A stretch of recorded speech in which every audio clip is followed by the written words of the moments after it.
What's going on, everyone? Welcome back to KingPin's Gaming Hub. Today I'd like to share with you a project I have put a great amount of time and effort into. It's an automatic item sorter and storage system that I've encased in an interesting building design that I'm still adding on to. So stay tuned, you're going to want to see this. As always, please do like, comment, and subscribe, or go ahead and share this video with your friends. It's greatly appreciated. So sit back, relax, and enjoy the video. Steve, roll that intro music.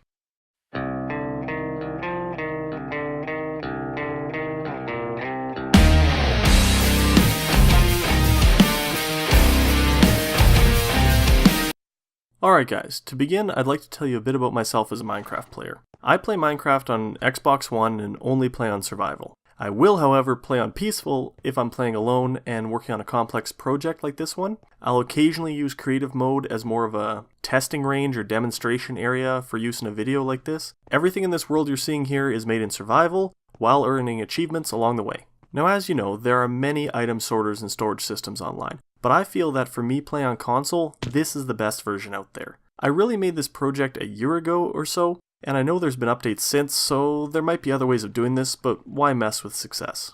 When I started this project, I decided on making it store up to 200 different items based on what was available in the console version at the time. Since they've added many more, I will eventually expand this, but I'm not in a hurry to until I see a need for it. Let's face it, it's not like you're going to end up using all of the available blocks and color combinations in Minecraft all at the same time. So, why should you build this model of item sorter and storage system? This automatic sorter system has many key features and advantages over other models that I've seen. Although it shares some basic concepts of some of the other common models, there's a few key features in design that make all the difference. First, it's only a single tile wide. This allows for space savings and neat and easy access.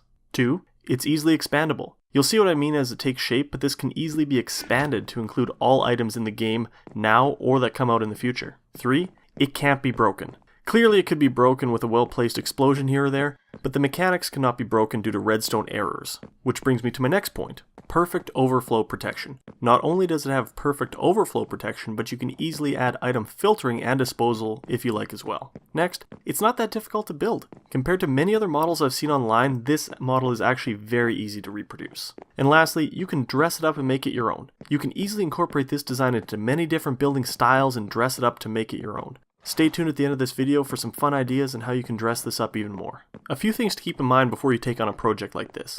Number 1, you'll need a lot of iron and wood. Now obviously you'll need a lot of wood for chests, but also plenty of iron for all those hoppers. Each hopper also requires a chest. At 5 hoppers per item times 200 items, that's over 5,000 iron ingots alone. You can certainly start small and expand this build over time, but you'll need an iron farm to be constantly running to save up. 2 double chests per item plus 5 hoppers is 9 single chests, which works out to 14,400 wood planks for the chests alone. You'll want to collect your jungle tree saplings and bone meal to make large jungle trees for this part. Number 2, you're going to need some slime. Not too much, but you will need 1 slime ball for each sticky piston. Every second item in the machine will need a sticky piston, so roughly 100 slime balls for a 200 item sorter, depending how you lay out the machine. Third, you'll need nether quartz, 1 per item of storage. Fourth, PC player lag. This isn't really a topic that I can shed much light on as I play on console, but some PC players may find that this many hoppers creates lag. If you're a PC player, please let me know how this works in the comments section below and what you've discovered about this. That being said, without further delay, let's get on to how to build this beautiful machine. Definitely feel free to pause the video or rewatch any portions as needed. Also, I'll place the lists in the video description below of the items you'll need. Now here's roughly what you'll need per item of storage in the machine. 1, you'll need between 3 to 5 hoppers. 2, 1 to 3 or more double chests per item. Half of these need to be trap chests. 3, a redstone repeater. 4, a redstone comparator. 5, an average of 1.5 redstone torches per item. 6, 2 redstone dust per item. 7, half the number of sticky pistons per items total. 8, any block for building, cobblestone, dirt, works fine. First, you'll want to lay out the blocks in a cross pattern like this for as many items as you want in a single row for your machine.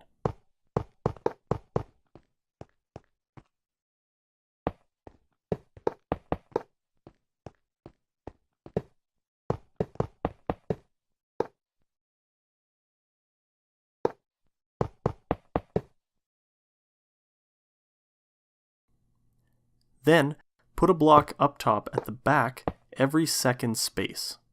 Next, you're going to have to place some dummy blocks above the blocks you've just placed in order to place the sticky pistons to aim downward. Go ahead and place the sticky pistons and remove the excess blocks above as shown.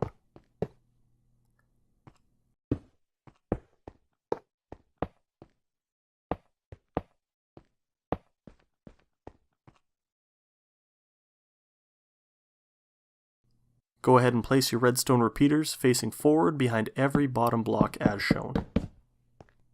Next, place a block below each sticky piston and place a block at ground level alternating between the piston rows as shown. Next, go ahead and remove the ground level block behind the repeater in the piston rows and place a redstone torch on the ground in each of the little holes you just made.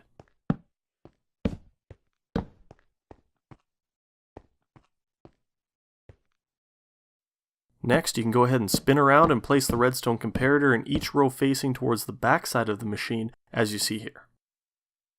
Next, you want to crouch and place a hopper facing directly into each comparator as shown.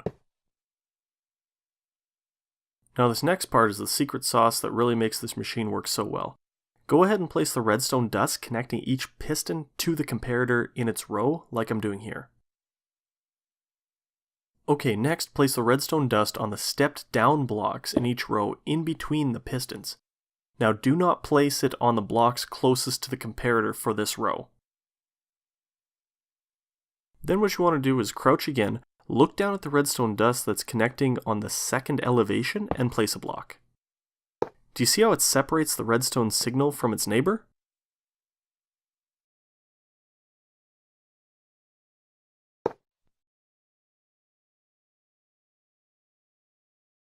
Now you'll want to go to the front of the machine and place a redstone torch up against each of the bottom blocks as shown. Now the next step is to go ahead and place down some chests.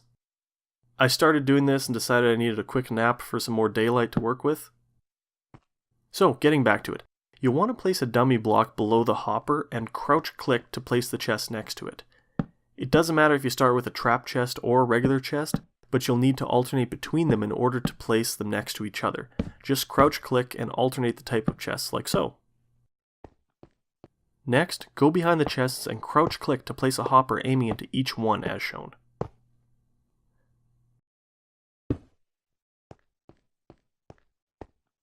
Go ahead and hop above the machine and crouch click to place a dummy block and a chest at the end. This will be for unsorted or overflow items. Just keep in mind you can have these items go wherever you want, you don't have to keep them in this chest right at the end of the machine. Next, crouch click and aim a hopper into the overflow chest and back up to add the hoppers along the top, all facing the same direction. Think of this row as like a conveyor belt or one long pipe that carries the items through your machine to be sorted. Next, you can add a chest to the end of the pipe. This will be where you dump your materials in to be sorted. In my system, I have a chest and multiple runs of hoppers from my mining areas and different mob farms feeding into this end, all to be automatically sorted. Now, you're almost done with the main build. When you're planning how much space you'll need, you'll want to decide how many chests you want available for each item. For our example here, let's use 3 double chests for each item.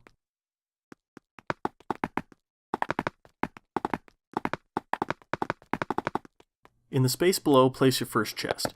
Move one block further out and place the second chest, and again for the third. Now don't forget to alternate between regular chests and trapped chests like before. Now go ahead and crouch click to add the hoppers facing into each of the new chests. Once you're ready, let's go ahead and test the machine. Now I'm choosing 5 stacks of 64 stackable blocks and 1 16 stackable item. Now the hoppers you add the items into are the ones in the middle facing into the comparators. Start by placing one block in each of the 4 slots to the right, and then let's go ahead and drop the remaining blocks in the far left. It's important that the excess blocks go in the leftmost slot. As you can see, setting a hopper with 64 stackable items is very easy, but we'll need to be a bit more creative with the 16 stackable items. First, let's try an experiment with a non-stackable item, like a bucket of milk. Well, that didn't work. The reason for that is because a non-stackable item is able to trigger the comparator enough to push a single item through. Comparators generate an output signal based on how many items are in a chest or a hopper on its input side. I'm not sure if this is the actual math of it, but it seems to make sense in my mind that a 16 stackable item has 4 times the output strength of a 64 stackable item. So what I've done here is used a block in place that was earlier in the machine and used it as a placeholder. Now you can see that up to 4 snowballs will sit in the hopper and it will sort them out properly now.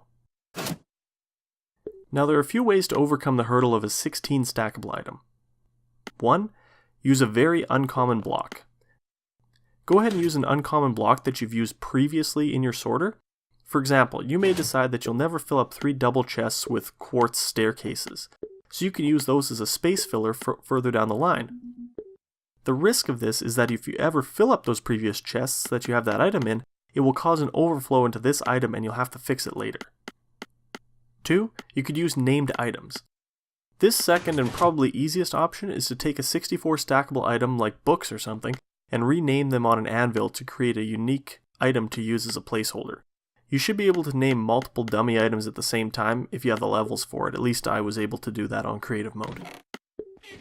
Number 3, use the same item.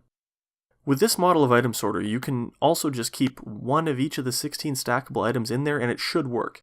But if you want to be 100% certain that you never have an issue, stick with naming some dummy items with the anvil. Now you'll notice that each of the 64 stackable items seems to have 18 in the far left and one will sit in the hopper below. Don't worry about that, perfectly normal. Now let's test it out to make sure everything goes where it's supposed to. Fun fact, when you open the chest to watch some items come in directly, you can only view the regular chests and the trap chests won't show the items appearing in until you close and reopen the chest. It's just how they work for some reason. Great, it looks like everything works. I'm going to take a quick nap and get some more daylight though. Be right back. Now since the machine works perfectly, I'm going to show you some ideas of how you might dress this up in your own build. I see other builders putting item frames directly on the chests. I personally hate this because it's an easy way to accidentally knock the frame off as you're running around. I like to put the item frame just above the chest, but as you can see, you can't just use regular blocks as then the chest won't open. I suggest grabbing some fancy looking staircases that will match nicely with the design you have in mind for your build and using those. Just hop up on your machine, look forward and crouch click to add the stairs facing backwards, then turn back around and place the stairs the opposite way. You can then go ahead and place an elevator block to continue the staircase up. Just make sure to remove those elevator blocks from the stairs below. Now slap those item frames up and pop in each corresponding item. Just toss your excess items into the sorter and watch it work. As you can see, the unsorted items pop out the other end. There you have it, folks. Now I know you'll all have some great ideas of how to take this a step further, from dressing up your building to have some other farms feed directly into the sorter like I've done. Something fun to try would be to do this over 2 or more floors. You'd simply need to have the conveyor pipe end into a glass item elevator and then have it feed directly into another row of hoppers on the second floor. I would absolutely love to see what ideas you guys come up with, so make sure to let me know. I really do hope you enjoyed the video. Now I know there are so many build videos online, but I really do feel like the changes to this design are valuable ones. Please let me know your thoughts in the comments section below, and if you could subscribe to my channel, it would really help me grow and continue to put out more and more videos. Thank you so much for watching, and I hope you have a wonderful day.